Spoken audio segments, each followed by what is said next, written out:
மானார் ஜீயர் திருவடிகளே சரணம். ஆச்சாரியன் திருவடிகளே சரணம். ஸ்ரீமதே ராமானுஜாய நமஹ. ஸ்ரீமத் வேதாத்ரிபர்த்துர் நிரவதி கருணாலப்ததாஸ்யானுபாவஹ. தீமஸ்ரீர் விஷ்ணு சித்தான்வய சுபகஜனிக ஸ்ரீனிவாசாரிய சுனுகோ. சாந்த்யௌதார்ய பிரபோத பிரப்ருதி சுவகுணாவாச பூமிர் மகாத்மா. श्रीमान श्री सौम्य नारायण गुरुदिगमे मानसे सन्निधत्ताम. ஆச்சாரியன் திருவடிகளுக்கு பல்லாண்டு. ஏஷநாராயண ஸ்ரீமான் ஸ்ரீரார்ணவ நிகேதனகா நாகபர்யங்க முஸ்ருஜ்ய யாகதோ மதுராம்புரீம் அப்படின்னு திருப்பார்கடலில் பள்ளி கொண்ட அந்த பரமன், பையத்துயின்ற பரமனான ஸ்ரீமன் நாராயணன் திருப்பார்கடல்லேந்து இறங்கி வந்துதான் அவதாரங்கள்லாம் பண்றான். ஜாகதோ மதுராம்புரீம் அப்படின்னு மதுரா அப்படிங்கிற தேசத்துல வந்து இறங்கி வந்துதான் கிருஷ்ணாவதாரம் பண்ணினான் அப்படின்னு பிரமாணம் சொல்கிறது. ஜாகதோ மதுராம்புரீம் அப்படின்னு கண்ணன் எம்பெருமான் ஒருத்தி மகனாய் பிறந்து ஓரிரவில் ஒருத்தி மகனாய் ஒளித்து வளரன்னு நேற்ற பாசுரம் அனுபவித்தோம். ஓரிடத்திலே பிறந்து ஓரிடத்திலே வந்து வளர்ந்தான் அப்படின்னு. அந்த பாசுரத்துல இந்த பெண்கள் எல்லாம் நோன்பு நோக்கிறார்கள் அப்படின்னு பார்த்தோம். இதுக்கு வியாஜம் என்ன, இதற்கு மூலம் என்ன? யாராவது முன்னாடி பண்ணியிருந்தாதானே இப்ப பண்ண முடியும் அதை நம்ம, இல்லையா? அப்போ எம்பெருமான் கிருஷ்ணாவதாரம் எடுத்த பொழுது கிருஷ்ணன் பல சேஷ்டிதங்கள்ல பண்ணினான். அவனோட சரித்திரத்துல இருந்து நாம பார்க்கிறோம். அப்போ இந்த பெண்களும் கிருஷ்ணனும் சேர்ந்து ஆய்ப்பாடியிலே நன்றாக அனுபவித்தார்கள். ஆனால் அந்த இடைக்கிழவர்கள்லாம் என்ன பண்ணினா அப்படின்னா, இப்படி பெண்கள் எல்லாம் சேர்ந்து கிருஷ்ணனோட ஆட்டம் போடுறதா அப்படின்னு இந்த பெண்களை கொண்டு போய் ரொம்ப கிருஷ்ணன் தீம்பனா இருக்கான், ரொம்ப சேஷ்டிதங்கள்லாம் பண்றான், அதனால அவனோட இந்த பெண்களை சேர விடக்கூடாது அப்படின்னு, அவனை பார்க்க கூடாது, அவனுடைய திருநாமங்களை சொல்லக்கூடாது, அவனோட பேசக்கூடாதுன்னு பெண்களை கொண்டு போய் நிலவரையில கொண்டு போய் அடைத்து வைத்தார்களாம் இந்த யாதவ கிழவர்கள். அப்படி அடைத்து வைத்த போது இவன் தான் சர்வஜனே, என்ன பண்ணினா இந்த பெண்களை பார்க்கலாம், அவளோட சேர்ந்து அனுபவம் பண்ணலாம் அப்படிங்கிறது கண்ணன் எம்பெருமானுக்கு நன்னா தெரியும்.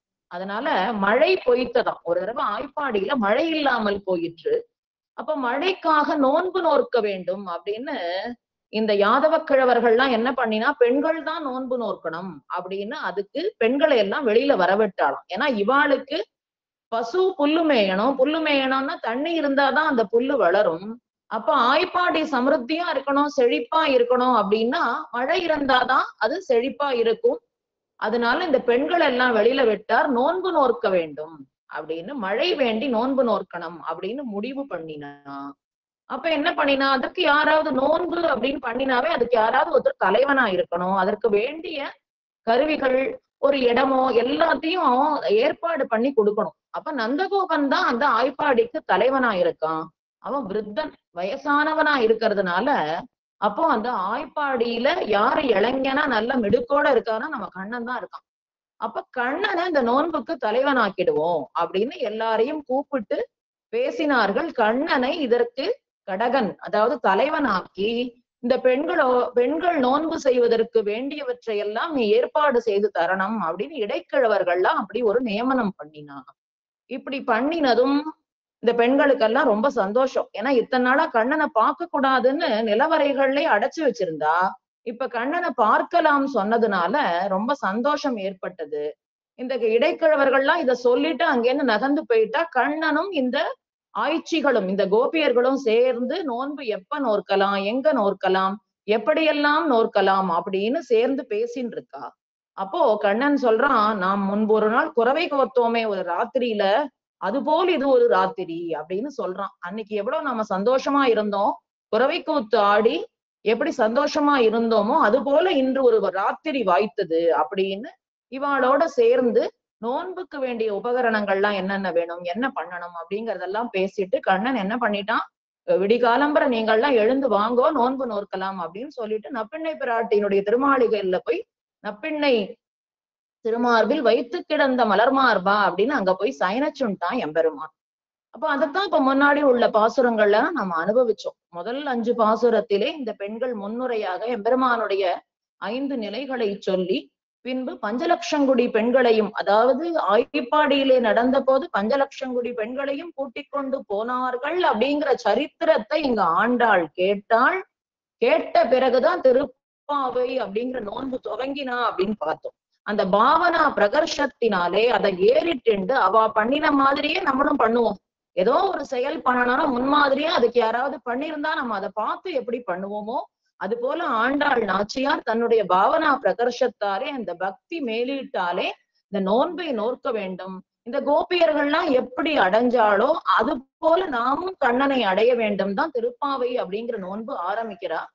அப்போ 5 பாசுரங்கள்ல அப்படி சொல்லி 10 பெண் பிள்ளைகளை எழுப்பி கொண்டு வாயில் காப்பான்னு 16வது பாசுரத்திலே அவனை எழுப்பி நித்தியசூரிகளுக்கு இடையான யசோதை பிராட்டியையும் நந்தகோபரையும் எழுப்பி பலராமனையும் கண்ணனையும் எழுப்பி நப்பெண்ணை பிராட்டியை புருஷகாரமாக கொண்டு இப்போ இந்த பாடல்களை பார்த்து வந்துன்னு இருக்கோம். நப்பெண்ணை பிராட்டி இவர்களோட கோஷ்டியில சேர்ந்தாள் அப்படின்னு நம்ம பார்க்கிறோம் இல்லையா?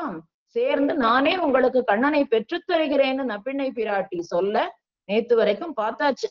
அவனை எழுந்து சீரிய சிங்காசனத்திலிருந்து நாம் வந்த காரியம் ஆராய்ந்து அருள்னு சொன்னா அவன் சிங்காசனத்துல உக்காந்தான். அதற்கு பிறகு அவன் நடந்து வந்ததுனால திருவடி நோகுமோன்னு பல்லாண்டு பாடினா அவனுடைய சரித்திரங்கள் எல்லாம் எடுத்து 6 தடவை போற்றி போற்றின்னு சொன்னான்னு பார்த்தோம். நேற்றைய பாசுரத்துல அந்த கண்ணன் பெருமான் எப்படி அவதரித்தான், அந்த கஞ்சனுக்கு எப்படி பயமா ஒரு நெருப்பா அவன் மனசுல நின்னான்னு சொல்லி உன்னை அறுத்தித்து வந்தோம், எங்களுக்கு வேறு எதுவும் வேண்டாம், உன்னையே அறுத்தித்து வந்தோம், நீதான் எங்களுக்கு வேணும் அப்படின்னு திருத்தக்க செல்வமும் சேவகமும் யாம் பாடி வருத்தமும் தீர்ந்து மகிழ்ந்தேலோர் எம்பாவாய் அப்படின்னு நேத்து பாசுரத்துல சொன்னா ஆச்சு. இன்னைக்கு மாலே மணிவண்ணான்னு தொடங்குகின்ற பாசுரம். மாலே மணிவண்ணா மார்கழி நீராடுவான் மேலையார் செய்வனகள் வேண்டுவன கேட்டியேல் ஞாலத்தை எல்லாம் நெடுங்க முரல்வன பாலன்ன வண்ணத்து உன் பாஞ்ச சந்நியமே போல்வன சங்கங்கள் போய்ப்பாடு உடையனவே சால பெரும்பறையே பல்லாண்டிசைப்பாரே போல விளக்கே கொடியே விதானமே ஆலி நிலையாய் அருளேலோரெம்பாவாய். இந்த பாசுரத்துல மாலே அப்படிங்கிறா. மாலே அப்படின்னா வியாமோகம். வியாமோகம்னா ஒரு பைத்தியம் போல அடியார்கள் பக்கலிலே பித்து பிடித்தவன் போல இருப்பவன் எம்பெருமான். மாலே மணிவண்ணா, மணிவண்ணானா நீல மணி போன்ற வடிவை உடையவனே. மாலே மணிவண்ணா மார்கழி நீராடுவான், நாங்கள்லாம் மார்கழி நீராட்டம் பண்ண போறோம் அப்படின்னு மார்கழி நீராடுவான். மேலையார் செய்வனகள் வேண்டுவன, மேலையார்கள்னா உத்தம புருஷர்கள், உத்தம சிரேஷ்டர்கள், மகாத்மாக்கள் செய்யக்கூடிய காரியம் இது. செய்வனகள் அனுட்டிக்கும் முறைகளை மேலையார் செய்வனகள் வேண்டுவன கேட்டியேல், வேண்டியவற்றை எல்லாம் இந்த நோன்புக்கு என்னென்ன வேணும் நீ கேட்டாயானால் மேலையார் செய்வனகள் வேண்டுவன கேட்டியேல் ஞாலத்தை எல்லாம்னா இந்த பூமி முழுவதுமே நடுங்கும்படியாக, ஞாலத்தை எல்லாம் நடுங்க முரல்வன, நடுங்கும்படி ஒலி எழுப்பக்கூடிய பாலன்ன வண்ணத்து உன் பாஞ்ச சந்நியமே அப்படின்னு பால் போன்ற நிறமுடைய உன்னுடைய பாஞ்ச சந்நியத்தை ஒத்த சங்கங்கள் போல்வனம் பொய்ப்பாடு உடையனவே அப்படின்னு சங்கங்கள் அது போன்ற சங்கங்களையும் சால பெரும்பறை அப்படின்னு மிக பெரியதான பறையையும் பல்லாண்டு இசைப்பவர்கள்னு திருப்பல்லாண்டு பாடுபவர்களையும் கோல விளக்கேன்னு மங்கள தீபத்தையும் கோல விளக்கே கொடியே விதானமேன்னு ஒரு கொடி வேண்டும். விதானம்னா மேற்கட்டி, அந்த விதானம்னா மேல மறைக்கிறதுக்கு விதானம் வேண்டும், அதெல்லாம் வேணும். கோல விளக்கே கொடியே விதானமே ஆலி நிலையாய், பிரளய காலத்திலே ஆலன் தளிரிலே பள்ளி கொண்டவனே எங்களுக்கு இதெல்லாம் வேணும் அப்படின்னு இந்த பாட்டுல பிரார்த்திக்கிறா. அப்போ மாலே மணிவண்ணா அப்படின்னு இந்த பாசுரத்துல சொல்றான். இதுவரைக்கும் கார்மேனி செங்கன் கதிர்மதியம் போல் முகத்தான்னு அவன் நாராயணன். கார்மேனி செங்கன் ரொம்ப அழகன், நாராயணன்னா பரத்துவத்தை சொல்றா, ரொம்ப பெரியவன், ரொம்ப மேன்மையானவன் அப்படின்னு சொன்னான். அதெல்லாம் இப்ப 2ஆம் பட்சமா போச்சான். ஏன்னா இந்த பாட்டுக்கு என்ன கல்யாண குணம் ஆச்சாரியர்கள் காமிக்கிறா அப்படின்னா ஆசுத வியாமோகம், அடியார்கள் பக்கலிலே அவன் கொண்ட பித்து, பைத்தியம் அப்படின்னே சொல்றான். எம்பெருமானை பார்த்து மாலே அப்படின்னா பைத்தியம்னு அர்த்தமா. யார் மேல பைத்தியம்னா அடியார்கள் மேல பைத்தியமா இருக்கான். வாத்சல்யமே உருவானவன். ஒரு கன்றானது, ஒரு பசுவானது கன்றிடம் எப்படி வாத்சல்யமே கூடியதாக இருக்குமோ அது போல எம்பெருமான் என்ன பண்றான் அப்படின்னா அந்த அடியார்களிடத்துல பித்து பிடித்தவனாக வாத்சல்யமே உடையவனாக இருக்கிறான் அப்படிங்கிறான். இப்ப இந்த இடத்துல ஒரு சின்ன ஐதிஹ்யம் காஞ்சி பிரதிபாதி சுவாமி சாதிக்கிறதா ஆச்சாரியர்கள்லாம் இதுல உபன்யாசங்கள்ல சொல்லுவா. இப்போ சீதா பிராட்டியும் ஆண்டாள் நாச்சியாரும் சேர்ந்து ஒரு கோர்ஸ் படிக்கலாம் அப்படின்னு போனாலும், ஒரு குருட்ட போய் ஒரு கோர்ஸ் படிக்கலாம் அப்படிங்கும் போது என்ன படிக்கணும்னு ஆசைப்பட்டப்போ சீதா பிராட்டி சொன்னாலாம், நான் ராமாயணம் ஸ்ரீராமாயணம் படிக்கணும் அப்படின்னாலாம். இவள் ஆண்டாள் நாச்சியார் சொன்னாலாம், நான் ஸ்ரீ மகாபாரதத்தை கத்துக்கணும் அப்படின்னு சொன்னா. ரெண்டு பேரும் நன்னா படிச்சா, பரீட்சையும் எழுதினாலாம். பரீட்சையில அது ஒரே ஒரு கேள்விதான் கேட்கப்பட்டதாம். அதாவது, நீங்க படிச்ச இந்த கிரந்தத்தினுடைய சாரம் என்ன, அந்த சாரத்தை வச்சுட்டு அந்த நாயகனுக்கு என்ன பெயரிடுவீர்கள் அப்படின்னு கேட்டப்போ சீதா பிராட்டி, இது காஞ்சி சுவாமி ரொம்ப ஹாஸ்யமா சாதிப்பாராம். அந்த சீதா பிராட்டி சொன்னாலாம், சரணாகத வத்சலன், என்னுடைய ராமனுக்கு பெயரிடணும் அப்படின்னா சரணாகத வத்சலன். ஏன்னா ராமாயணத்துல நம்ம பல சரணாகதிகளை பார்க்கலாம். முதல்ல பாலகாண்டத்துல தேவர்கள்லாம் பிரார்த்திச்சா, எம்பெருமானே இந்த மாதிரி ராவணனை வதம் பண்ணணும், நீர் அவதாரம் எடுக்கணும்னு அவள்லாம் சரணாகதி பண்ணினா. அடுத்ததா தசரதன் பரசுராமன்ட்ட ராமனை காப்பாத்த வேண்டி பரசுராமன் இடத்திலே தசரதன் சரணாகதி பண்ணினா. அடுத்தது காட்டுக்கு போகும்போது லக்ஷ்மணன் சரணாகதி பண்ணினா. சித்திரக்கூடத்துல பரதன் சரணாகதி பண்ணினா.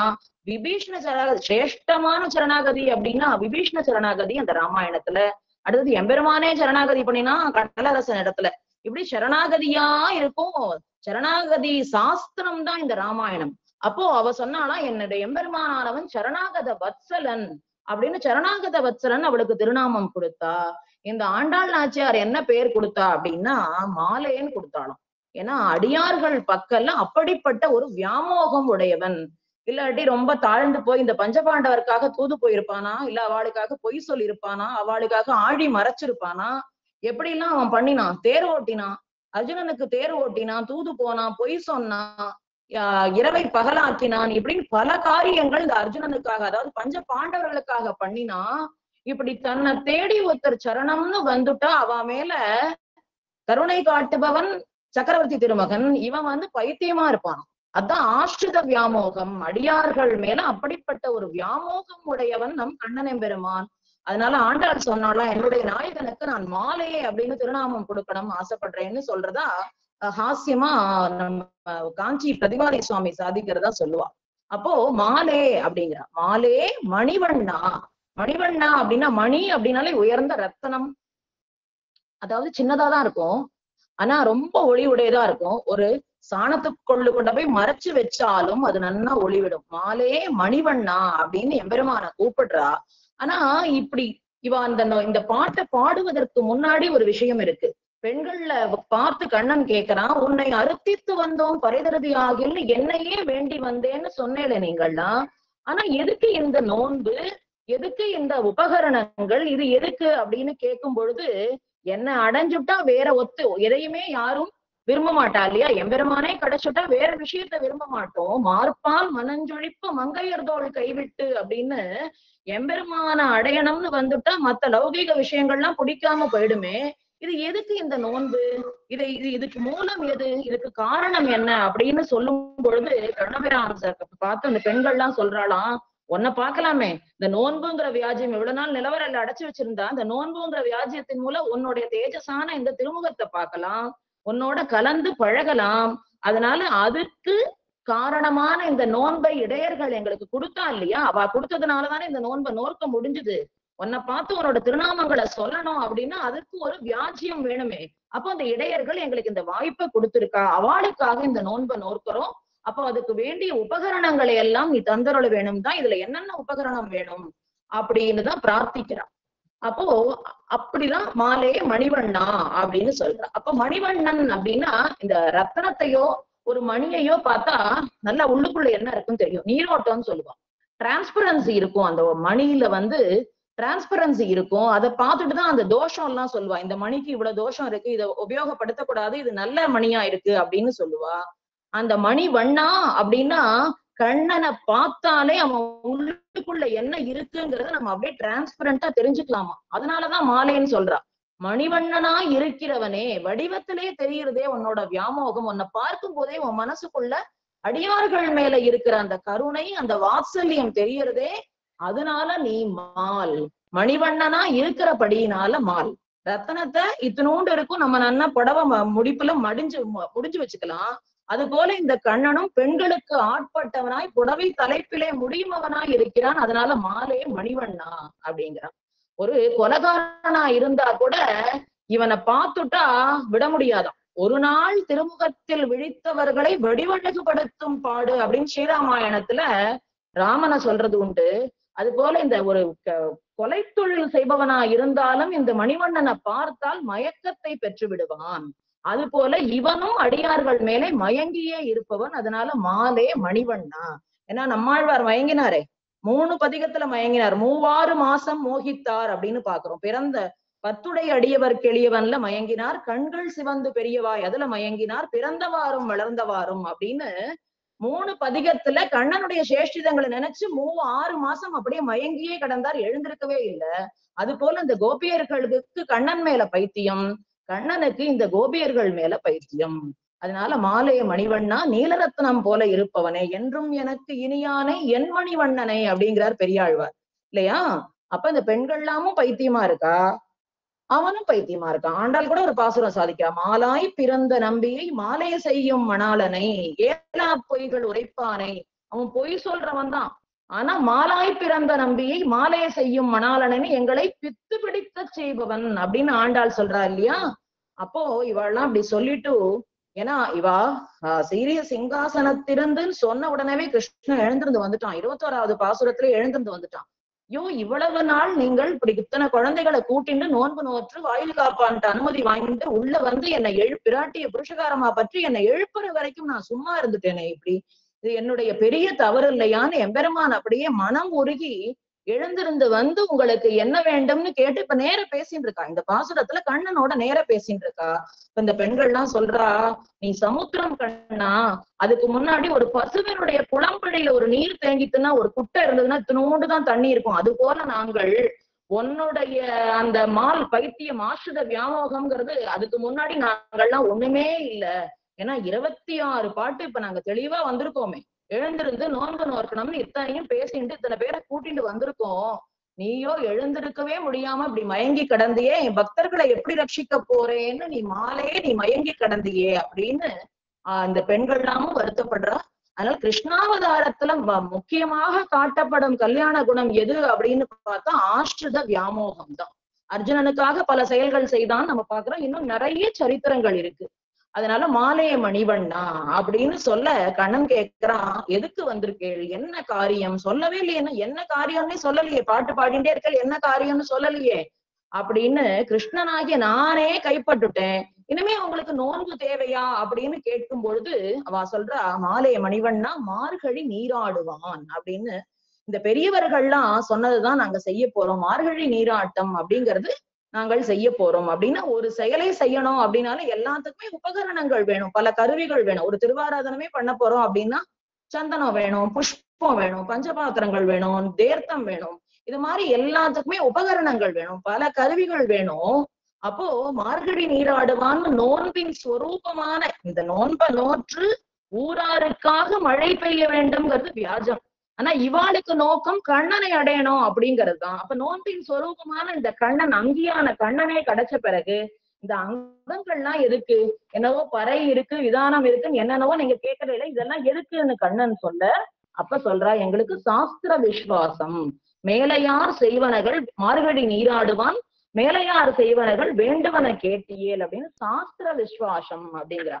என்ன சாஸ்திர விசுவாசம் அப்படிங்கும் போது திருமங்கையாழ்வாருடைய ஒரு பாசுரத்தை எடுக்கிறா எங்க ஆச்சாரியர்கள், தந்தை காலில் பெரு விலங்கு தாழ விழ நல்லிருட்கண் வந்த எந்தை பெருமானார் மருவேன்ற ஊர் போலும் முந்தி வானம் மழை பொழியும் மூவா உருவின் மறையாளர் அந்தி மூன்றும் அனலோம்பும் அணியார் வீதி அழுந்தூரே அப்படின்னு பேரெழுந்தூர் பாசுரம்.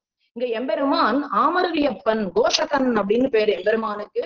இந்த உபரிச்சர வசு அப்படிங்கிறவன் தேவர்களுக்கும் முனிவர்களுக்கும் ஏற்பட்ட ஒரு வாதத்துல பட்சபாதமா பதில் சொன்னதுனால அவனுடைய தேரானது அந்த ஊரிலே அழுந்தியது. அதனால தேர் அழுந்தூர் அப்படின்னு பேரு.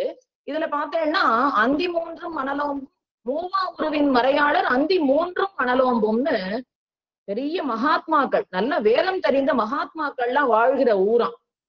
அவள்லாம் என்ன பண்ணுவாளா, முந்திவானம் மழை பொழியும் அப்படின்னா இவர்கள்லாம் மழை வேணும்னு ஏதாவது ஒரு யாகம் பண்ணலாம், சாஸ்திரத்துல இந்த யாகம் சொல்லி இருக்குன்னு யாகத்துல விசுவாசம் கொண்டு யாகம் பண்ணுவதற்கு முன்பாகவே முந்திவானம் மழை பொழியும் மூவா உருவின் மறையாளர் அப்படின்னு மறையாளர்கள்னா நல்ல வேதம் தெரிந்தவர்கள், 3 நேரமும் அக்னிஹோத்திரம் பண்ணக்கூடியவர்கள் இருக்கின்ற அந்த தேரெழுந்தூர், அப்படி அந்த ஊரிலே இருக்கின்றவர்கள் பண்ணும் முன்னாடியே எப்படி மழை வந்துருமோ அவ ஆனா சாஸ்திரத்தை நம்புறவா, மழையானா வந்துரும், ஆனா யாகத்தை நிறுத்துவாளானா யாகத்தை நிறுத்த மாட்டாளாம். அப்படிப்பட்ட சாஸ்திர விசுவாசம் உடையவர்கள்.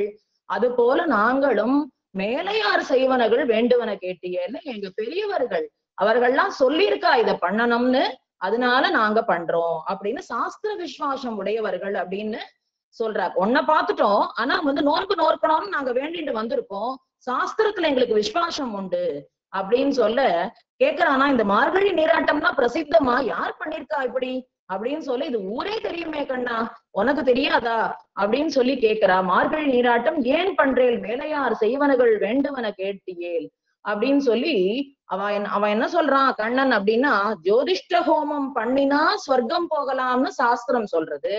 அப்ப அது போல ஏதாவது இந்த நோன்பை பண்ணி எதையாவது பிரயோஜனத்தை பெற வந்தீர்களா அப்படின்னு கேட்கும்போது இந்த பெண்களுக்கு கோபம் வந்துருதான். நாங்க என்ன பிரயோஜனாந்திர பரரா, ஏதாவது ஒரு பிரயோஜனத்துக்காக நாங்கள் இந்த நோன்பை நோக்கிறோமா, உன்னையே அர்த்தித்து வந்தோம், நீதான் கண்ணா எங்களுக்கு ஸ்வர்க்கம், வேற எதுவுமே எங்களுக்கு பண்ண வேண்டாம். அந்த யாகத்துல பசு பலி கொடுக்கணும் பா, அது மாதிரி விஷயங்கள்லாம் எங்களுக்கு தெரியாது. நாங்க பசு மேய்க்கிறவா, பசு பலி கொடுக்கறதெல்லாம் எங்களுக்கு தெரியாது.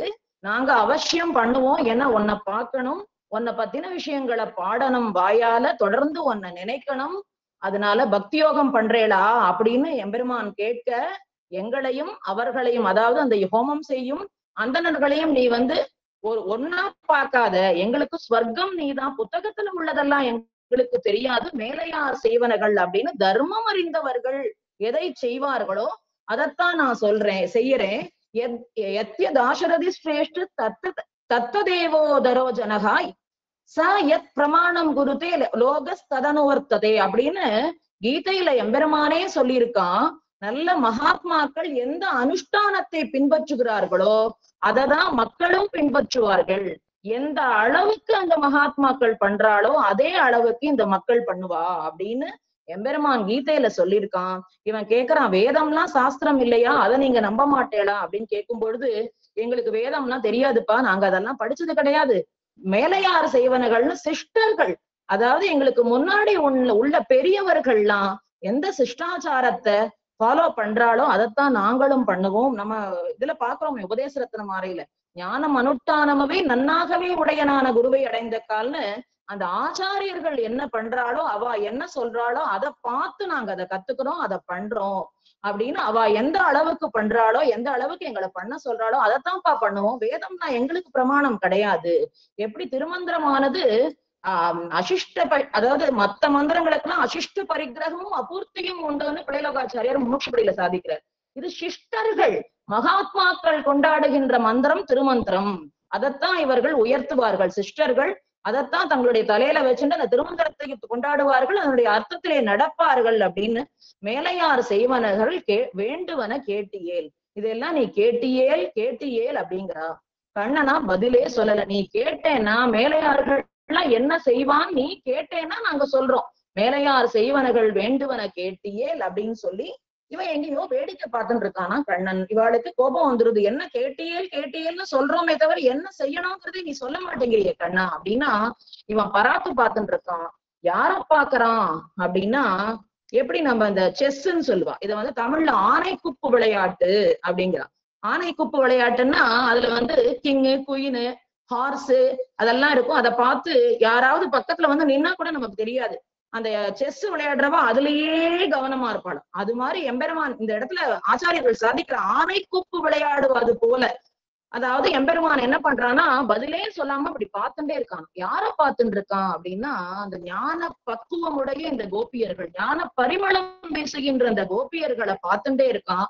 அவளுடைய முலையும் இடையும் கண்ணும் முகமும் அப்படியே அவன் கண் முன்னாடி அதையே பார்த்துட்டு இருக்கானா.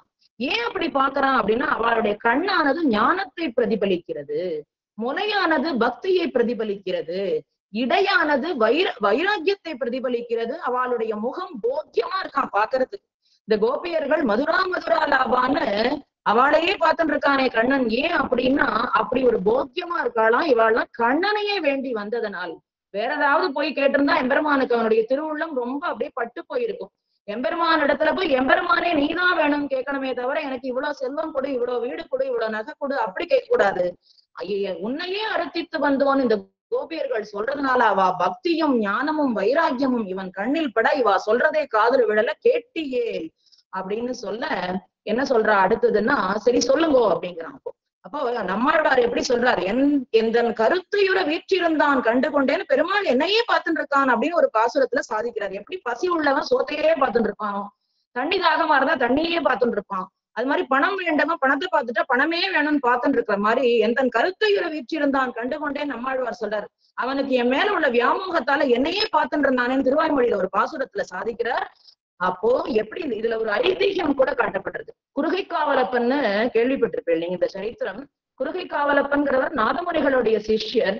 அவர் என்ன பண்றாரு, யோக சாஸ்திரத்தை நாதமுனிகள்கிட்டேந்து கத்துன்ட்டு அந்த ஒரு இடத்துல உட்கார்ந்துண்டு எம்பெருமான யோக சாஸ்திரத்துல உட்கார்ந்து எம்பெருமான அனுபவிச்சுட்டே இருக்கார்.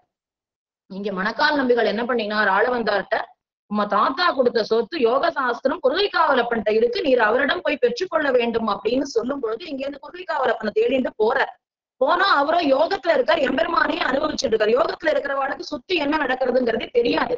அப்போ அனுபவிச்சு கொண்டிருக்கும் பொழுது இவர் போய் நிக்கிறார். அப்ப அவருடைய சிஷ்யர் குறுகை காவலனுடைய சிஷ்யர்கிட்ட கேட்டா, இல்ல சுவாமி யோகத்துல இருக்காரு, இப்ப கூப்பிட முடியாதுன்னு சொல்லிடுறார். இவர் வெளியிலேயே நின்னுட்டு இருக்கார். கொஞ்ச நேரம் ஆச்சு, அவரே சொட்டை குலத்தில் உதித்தவர் யாரேனும் இங்கு வந்தார் உண்டோன்னு குறுகை காவலப்பனை கேட்கிறாராம். சொட்டை குலம்னா நாதமுறைகள் பிறந்த சிரேஷ்டமான உயர்ந்த குலம். அப்போ கேட்கும் பொழுது, ஆமாம் சுவாமி நான் அடியன் வந்திருக்கேன்னு ஆளவந்தார் சொல்றார், எப்படி உமக்கு தெரியும் அப்படின்னு சொல்லும் பொழுது அப்போ அவர் சொல்றாராம், எம்பெருமான் நானும் எம்பெருமானும் யோகத்துல அனுபவிச்சுட்டு இருக்கும் பொழுது பிராட்டிமார்கள் அவனை இடுக்கினாலும் கட்டினாலும் கூட எம்பெருமான் பிராட்டிமார்களை பார்க்க மாட்டான், என்னதான் பார்த்துட்டு இருப்பான். ஏன்னா ஒரு அடியவன் அப்படிங்கறதுனால. இப்ப என்னுடைய தோளை அமுக்கிண்டு எட்டி பார்த்தான் எம்பெருமான் வெளியில, என்னை தள்ளிண்டு வெளியில எட்டி பார்த்தான். அப்ப யாரோ ஒரு ஞானி இருக்க வேண்டும். ஏன்னா ஞானித்து ஆத்மைவ மேமத்தம் அப்படிங்கிறான் கிருஷ்ணன் இதுல பகவத்கீதையில. ஒரு ஞானி கிடைப்பானான்னு நான் அலையறேன் அர்ஜுனான்னு வருத்தப்படுறான். அப்போ ஒரு ஞானி கிடைச்சா அவளை விடவே மாட்டானா எம்பெருமான். ஒரு ஞானி வந்திருக்கான்னு அவன் எட்டி பாக்குறான், அதனாலதான் நான் அதை தெரிஞ்சுட்டு உங்க கூப்பிட்டேன் அப்படின்னு குறுகை காவலப்பன் ஆளவந்தார்ட்ட சொல்லு. அது போல ஞானிகளான இந்த கோபிகள் அவளையே பார்த்துட்டு இருக்கான் எம்பெருமான். அப்போ என்ன சொல்றா, ஞானத்தை எல்லாம் நடுங்க முரல்வன. அடுத்தது என்ன கேட்க போறா அப்படின்னா, ஞானத்தை எல்லாம் நடுங்க முரல்வன பாலந்த வண்ணத்து உன் பாஞ்ச சன்னியமே. ஞானம்னா இந்த உலகம் முழுவதும் நடுங்கும் துவனியை உடைய அப்படிங்கிறார். எப்படிப்பட்ட துவனி அப்படின்னா, சகோஷோதார்த்தராஷ்டிரானாம் ஹிருதயானி வியதாரயத்து அப்படின்னு பகவத்கீதையில கண்ணன் எம்பெருமான் எடுத்து தன்னுடைய பாஞ்ச சன்னியத்தை ஊதின போது துரியோதனாதிகளுடைய மனசானது அப்படியே உழுத்து போச்சான். அதுல அப்பயே உயிர் போயிடுத்து, தூது போனப்பவே உயிர் போயிடுத்து. இந்த இடத்துல இன்னும் பாஞ்சசன்னியத்தை ஊதினதுமே அவருடைய தோல்வியானது அங்கேயே வெளிக்காட்டப்பட்டு விட்டது அப்படிங்கிறார். அப்போ சகோஷோத அர்த்தராஷ்டிரானாம்னா அவனுடைய துவனி, அந்த சங்கருடைய துவனியானது எப்படி ஒலிச்சுது அப்படிங்கிறத சொல்றா. மேலும் இதுல ஒரு ஐதிஹ்யம் என்ன அப்படின்னா, பட்டர் சிறிய வயசுல பராசர பட்டர் தெருவுல விளையாடின்னு இருக்கும் பொழுது சில ஸ்ரீ வைஷ்ணவர்கள் ஒரு நாச்சியார் திருமொழியில ஒரு வரிய சொல்லி அதுல அர்த்தம் கேட்கிறாளாம். பூங்கள் திருமுகத்து மடுத்தூதிய சங்கொலியும் சார்ங்கவில் நானொழியும் தலைப்பைவது எஞ்ஞான்று கொலோ அப்படின்னு கேட்டு இதுக்கு என்ன அர்த்தம் அப்படின்னு கேட்கும் பொழுது, சந்தைய திரும்ப சொல்லுங்கோ அப்படின்னு சொல்லும் போது திரும்ப சொல்றாளாம், பூங்கள் திருமுகத்து மடுத்தூதிய சங்கொலியும் சார்ங்கவில் நானொழியும் தலைப்பைவது எஞ்ஞான்று கொலோ அப்படின்னு சொல்லும் பொழுது, இந்த ருக்மிணி பிராட்டியை திருமணம் பண்ணிக்கணும் அப்படின்னு ருக்மி சிசுபாலனுக்கு முடிவு பண்ணிட்டான் ருக்மிணி பிராட்டிய. அப்போ ஆனா ருக்மிணி பிராட்டி ஒரு அந்தனர் வந்தார், அவர்கிட்ட 7 ஸ்லோகம் எழுதி கொடுத்தா, கண்ணன் பெருமானையை அடைய விரும்புகிறேன்னு ஸ்லோகம் எழுதி கொடுத்தார். என் கண்ணன் புறப்பட்டு வந்துட்டான்.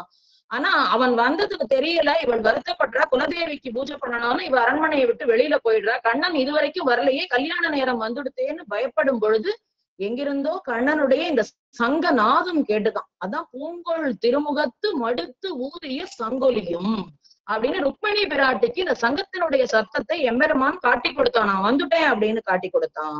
அடுத்தது ஸ்ரீராமாயணத்துல மடுத்தூதிய சங்கொலியும் சார்ங்கவில் நானொழியும் அப்படிங்கிற இடத்துல என்ன சாதிக்கிறா அப்படின்னா, ஸ்ரீராமாயணத்துல மாயா சிரசு, அதாவது ராமனுடைய தலையை வெட்டியாச்சுன்னு கொண்டு வந்து சீதா பிராட்டிட்ட அசோகவனத்துல காண்பிக்கும் பொழுது அவள் ரொம்ப வருத்தப்பட்டா. இத விபீஷணன் மூலமா தெரிஞ்சுட்டான். சக்கரவர்த்தி திருமகனான ராமன் என்ன பண்ணினா, விபீஷணன் சொல்லிட்டான், இந்த மாதிரி மாயா சிரசை வச்சு பிராட்டியின் இடத்துல பயமுடுத்தினான் இந்திரஜித்துன்னு சொல்லும் பொழுது எம்பெருமான் தன்னுடைய சார்ங்கத்தை எடுத்து ஒரு நாணேற்றி நன்னா சத்தம் கொடுத்தானோ.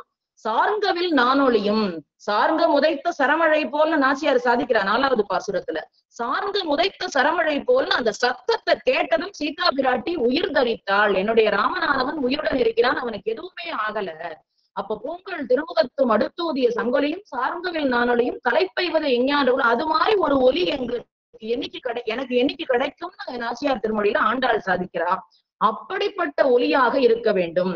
இதுல பட்டர் என்ன சொன்னாரா, இரண்டு நாச்சியார்னா சீதா பிராட்டியும் ருக்மணி பிராட்டியும் பெற்ற பேற்றை இவள் ஒருவளே பெற நினைக்கிறாள் அப்படின்னு அந்த 2 ஒலியையும் ஒவ்வொருத்தரும் தனித்தனியா கேட்டா, இது 2ஐயும் சேர்த்து இவள் ஒருவளே அனுபவிக்க நினைக்கிறாள் அப்படின்னு அந்த இடத்துல பட்டர் சாதிச்சதா சொல்லுவா.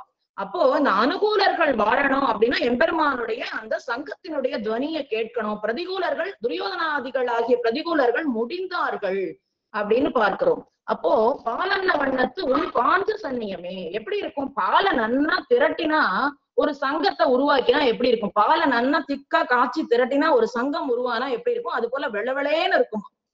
பாலன்ன வண்ணத்து உன் பாஞ்ச சன்னியமே போல்வன சங்கங்கள் போய்ப்பாடு உடையனவே. நாங்க நோன்பு நோக்கிறதுக்கு என்ன வேணும் முதல்ல அப்படின்னா, பாலன்ன வண்ணத்து பாஞ்ச சன்னியமே. இவ கேட்டவன் கண்ணன் சொல்றான், ஏமா எத்தனை போல்வன சங்கங்கள்னு சொல்றீங்களே, எத்தனை சங்கங்கள் இருக்கு என்கிட்ட இருக்கிறது ஒரே சங்கம் தானே, ஸ்ரீபாஞ்ச சன்னியம்னு ஒரு சங்கம் தான் நான் வச்சுருக்கேன், போல்வன சங்கங்கள்னு இவ்வளவு சங்கம்லாம் என்கிட்ட இல்லையே அப்படின்னு சொல்லலாம்.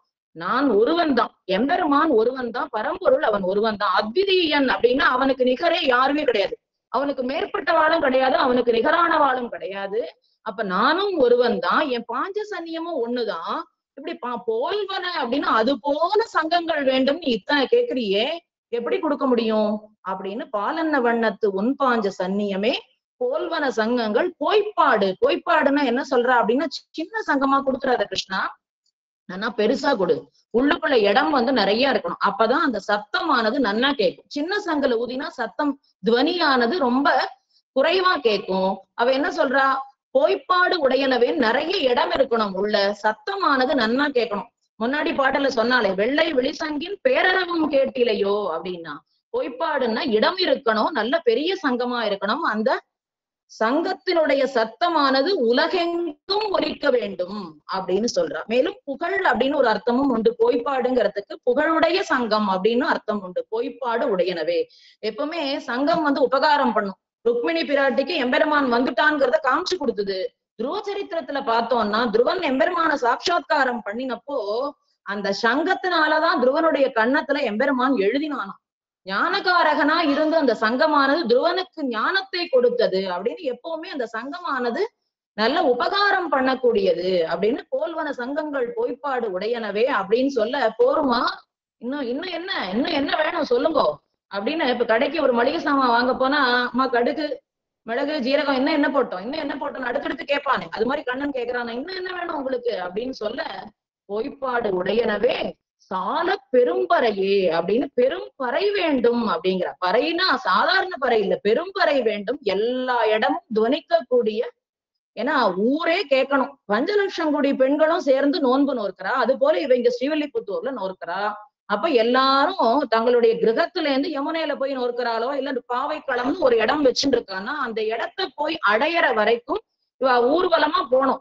ஒரு ஊர்வலம் போறோம் அப்படின்னா அதுக்கு வெளிப்படுத்துவதற்கு சில உபகரணங்கள் வேணும் இல்லையா? அப்போ எல்லாம் ஊரே துவனிக்கிற மாதிரி எங்களுக்கு பறை வேண்டும் அப்படின்னு சொல்ல, அப்போ அவன் சொல்றான்னா, நான் கிருஷ்ணாவதாரம் இந்த அவதாரத்துல கிருஷ்ணாவதாரம் எடுத்தப்ப குறவை கூத்து ஆடினேனே இந்த பெண்களோட, அப்ப ஒரு பறை கட்டின்னு இருந்தேன் இடுப்புல, எங்களுடைய பாரம்பரிய பறை, அந்த பறைய தரேன் அப்படிங்கிறான். முரசு பேரி தூரியம் அப்படின்னு பல பெயர்கள் உள்ள இந்த இன்ஸ்ட்ருமெண்ட்ஸ் எல்லாம் உபயோகப்படுத்துவா. அப்ப குறவை கூத்து ஆடினப்ப இருந்த பறையை நான் தரேன் அப்படின்னு சொல்ல, சால பெரும்பறையே பல்லாண்டு இசைப்பாறை, அடுத்து என்ன வேணும் அப்படின்னு கேட்கும்போது, இப்ப எங்களுக்கு பல்லாண்டு பாடுறதுக்கு பல்லாண்டு பாடுவோர் வேண்டும், பல்லாண்டு இசைப்பாரு. எம்பெருமானுக்கு பெரியாழ்வார் பல்லாண்டு பாடினார். அது போல எங்களுக்கு இப்ப கிருஷ்ணனுக்கு பல்லாண்டு பாடலையா? இவா கூட்டமா போறா, கண் திருஷ்டி படக்கூடாது, இவாளுக்கு பல்லாண்டு பாடுறதுக்கு எங்களுக்கு ஆள் வேணும்னு கேட்டு எம்பெருமான் சொல்றான், பெரியாழ்வார தரும். பெரியாழ்வார் மாதிரி பல்லாண்டு பாடுவார் யாரும் கிடையாது. பாகவதர்களுக்கு பல்லாண்டு நம்மாழ்வார் பாடினார். பொலிக பொலிக பொலிக போயிற்று வல்லுயிர் சாபம் அப்படின்னு நம்மாழ்வார் பாடினார். நம்மாழ்வார் பாடினார். அதனால பெரியாழ்வாரையும் நம்மாழ்வாரையும் தருகிறோம் சொல்ல, சால பெரும்பரையே பல்லாண்டு இசைப்பாரை கோல விளக்கே கொடியே விதானமே அப்படிங்கிற அடுத்தது. கோல விளக்கு எங்களுக்கு ஒரு மங்களமான ஒரு விளக்கு வேண்டும் அப்படின்னு சொல்ல எம்பெருமான் சொல்றான். ஆகா, நப்பிண்ணை பிராட்டி தான் விளக்கு, நப்பிண்ணை பிராட்டியே தரேன் அப்படிங்கிறானா எம்பெருமான். நப்பிண்ணை பிராட்டி கொடுத்துட்டேன்னா ஜீவாத்மாவுக்கு பரமாத்மாவை காட்டி கொடுக்கிறாளா நப்பிண்ணை பிராட்டி. விளக்கானது தன்னை வெளிப்படுத்தும். முதல்ல தான் இருக்கேன்னு காமிக்கும். தான் எங்க இருக்கிறதோ அந்த இடத்துல உள்ள பொருட்களை எல்லாம் காமிக்கும். வெளிச்சத்தை கொடுத்து எல்லாத்தையும் காமிக்கும். அது போல இந்த கோல விளக்காகி இந்த நப்பிண்ணை பிராட்டியை தரேன். ஏன்னா இந்த பிராட்டி எம்பெருமான இடத்துல சொல்றாளாம், இவாள்லாம் நம்ம குழந்தைகள், நீதான் அவளை நல்லபடியா அவன் திருவடி சேர்த்துக்கணும்னு பரமாத்மா கிட்ட ஜீவாத்மாவை காட்டி கொடுக்கறா. ஜீவாத்மா கிட்ட சொல்றா, இவன் தான் சேஷி, இவன் இடத்துல போய் சரணாகதி பண்ணுங்கோ அப்படின்னு புருஷகாரமா இருந்து ரெண்டையும் பண்றா இல்லையா? அதனால நப்பிண்ணை பிராட்டியாகி கோல விளக்கை தருகின், கோல விளக்கே கொடியே விதானமே. கொடி வேண்டும் சொல்லும் பொழுது எம்முடைய பெரிய திருவடியாகி அந்த கருட கொடியை தருகிறோம்னு எம்பெருமான் சொல்ல கொடியையும் கொடுக்கறான். விதானமே அடுத்தது. விதானம்னா பனி பெய்யறது, மேல பனி விழாம அப்படி மறைச்சுட்டு போறதுக்கு விதானம் வேணும் அப்படின்னு சொல்ல, இந்த பறை கொடுக்கறேன்னு சொல்லப்போ திருமடல்ல இருந்து ஒரு வாக்கியம், பாரோர்கள் எல்லாம் மகிழப்பறை கரங்க அப்படின்னு திருமங்கையாழ்வார் எடுக்கிறார். அப்ப அந்த திருமங்கையாழ்வார் பரகால நாயியா இருக்கும்போது சீரார் செழும்பந்து கொண்டடியா நின்றேன் நான் அப்படின்னு நான் பாட்டுல உள்ளுக்குள்ள பந்து விளையாடிட்டு இருந்தேன். நீரார் கமலம் போல் செங்கண்மால் என்றொருவன்னு கமலம் அந்த தாமரை ஒத்த கண்கனையோடைய எம்பெருமான் வந்தான். வாராயோ என்றார்க்கு சென்றேன் என் வல்வினையால் அப்படின்னு நான் பாட்டுல உள்ள விளையாடிட்டு இருந்தேன். என்ன யாரோ கூப்பிட்டா, இந்த மாதிரி கண்ணன் ரொம்ப அழகா பறக்கொட்டுறான், நீ பாருன்னு சொன்ன. வாராயோ என்றார்க்கு சென்றேன், என்னுடைய தலையெழுத்து வல்வினையால நான் அங்க போய் சேர்ந்தேன்.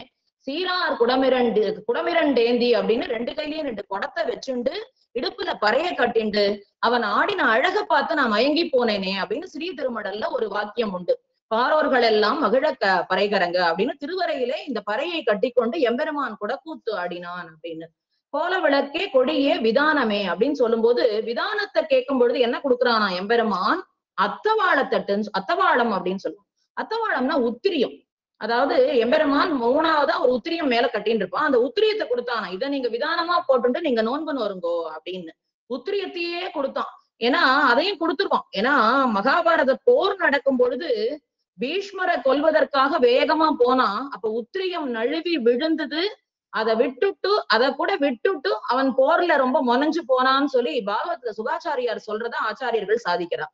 அப்ப ஏன்னா அதை கூட கொடுத்துருவான். ஏன்னா தன்னுடைய சங்கத்தை கொடுத்தான், நப்பிண்ணை பிராட்டியும் கொடுத்தான், பறைய கொடுத்தான், திருப்பல்லாண்டு பாடுறதுக்கு பெரியாழ்வார கொடுத்தான், கொடிய கொடுத்தான், உத்திரியத்தையும் கொடுத்தான். பெருமான் அறையில் பீதக வாடை கொண்டு என்னை வாட்டம் தனிய வீசுகிறேன்னு பிராட்டியும் நாச்சியார் திருமொழியில அந்த பீதக வாடை கொண்டுன்னு அந்த உத்திரியத்தை தான் பிரார்த்திக்கிறான். அதனால அதை கேட்டிருக்கா. அதனால அதையே விதானமா கொடுத்தான். ஆனா இவாள்லாம் கேக்குறாளாம், விதானம்னு கேட்டா உனக்கு விதானம் என்ன? நீ பிறந்தப்போ எது விதானமா இருந்தது உனக்கு? யமுனையில மழை கொட்டி வெள்ளத்துல வசுதேவர் உன்ன தலையில சுமந்துண்டு போன போது எது விதானம்? ஆதிசேஷன் அல்லவோ கொடை பிடிச்சான் இல்லையா?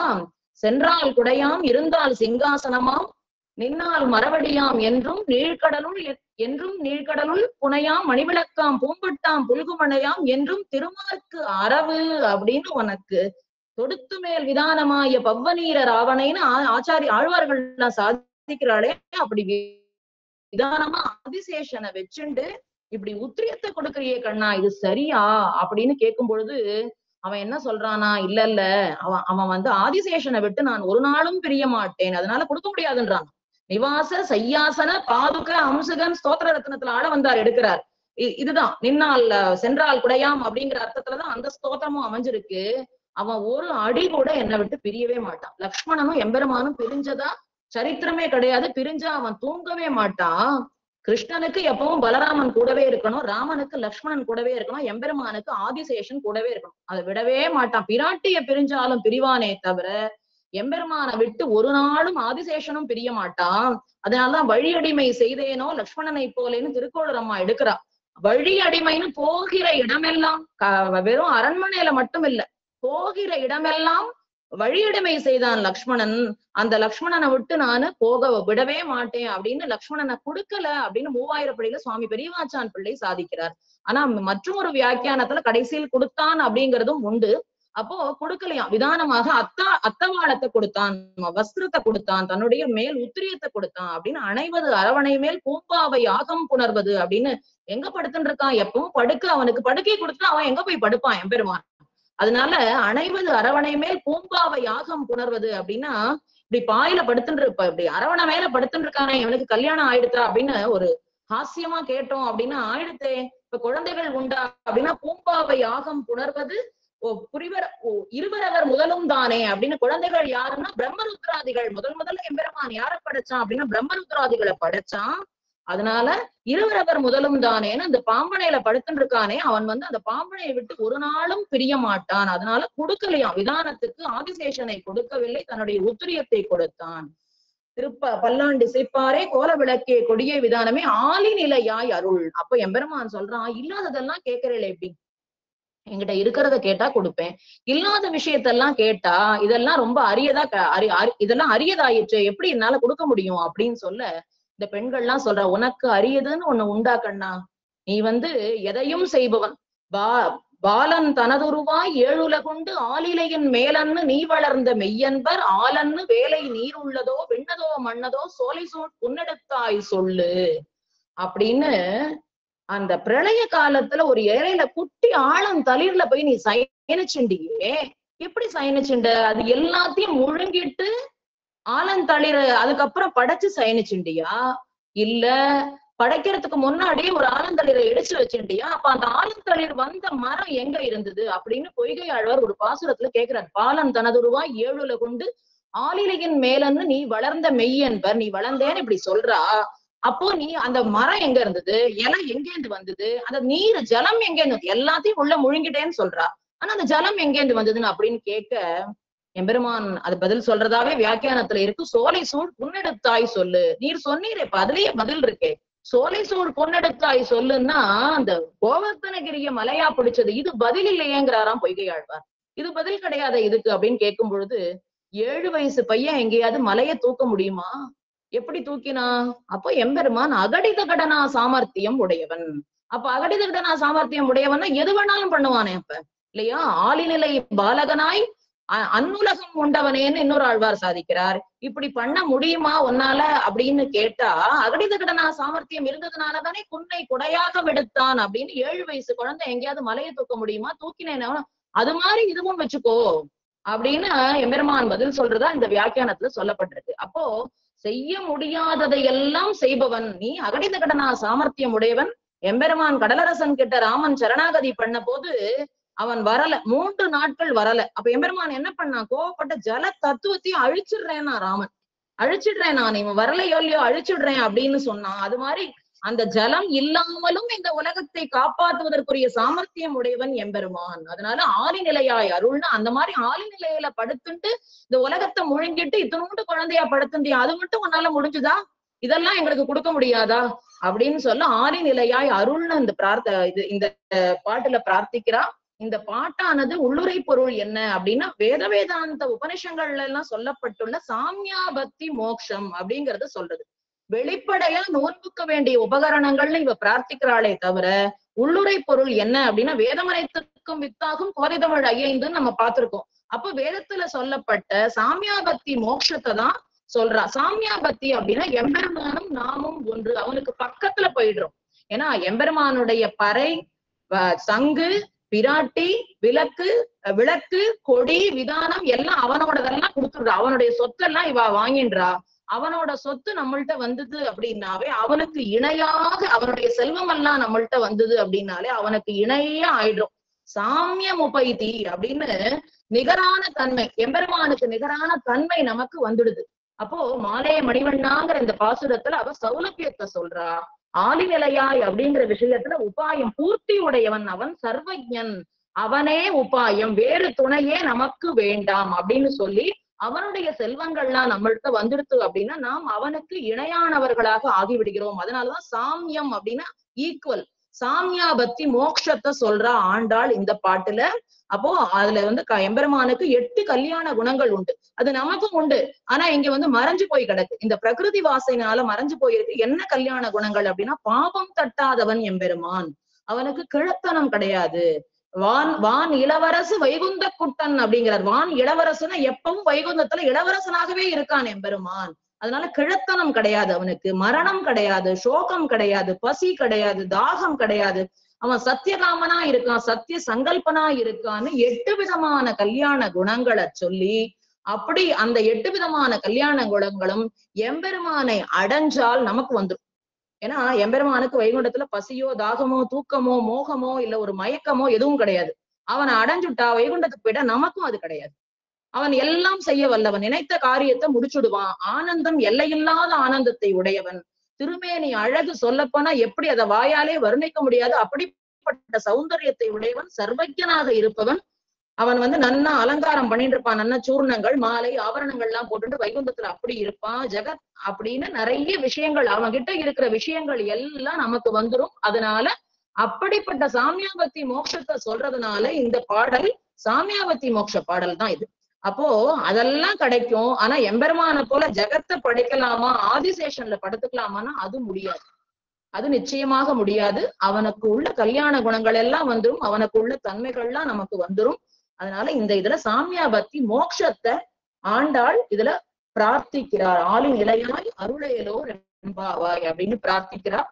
நாளைய பாசுரத்துல இப்ப நோன்புக்குரிய உபகரணங்களை எல்லாம் கண்ணனிடம் பெற்றுக்கொண்டால், நோன்பு முடிஞ்சுடுத்து அப்படின்னா என்னென்ன சூட்டிக்கணும் அப்படிங்கிறத 4 பாசுரத்துல சொல்ல போறா.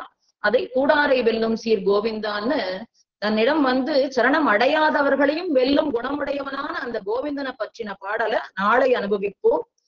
ஸ்ரீமத்தியை விஷ்ணு சித்தாரிய மனோநந்தன ஹேதவே நந்தநந்தன சுந்தரியை கோதாயை நித்தியம் மங்களம்னு ஆண்டாள் திருவடிகளுக்கு பல்லாண்டு பாடி இந்த வாய்ப்பினை கொடுத்த ஒய்யாரம் குழுவுக்கு அடியனுடைய கிருதஜ்ஞதைகளை தெரிவித்துக் கொள்கிறேன். ஆச்சாரியன் திருவடிகளே சரணம். சர்வம் ஸ்ரீ கிருஷ்ணார்ப்பணம். அடியேன்.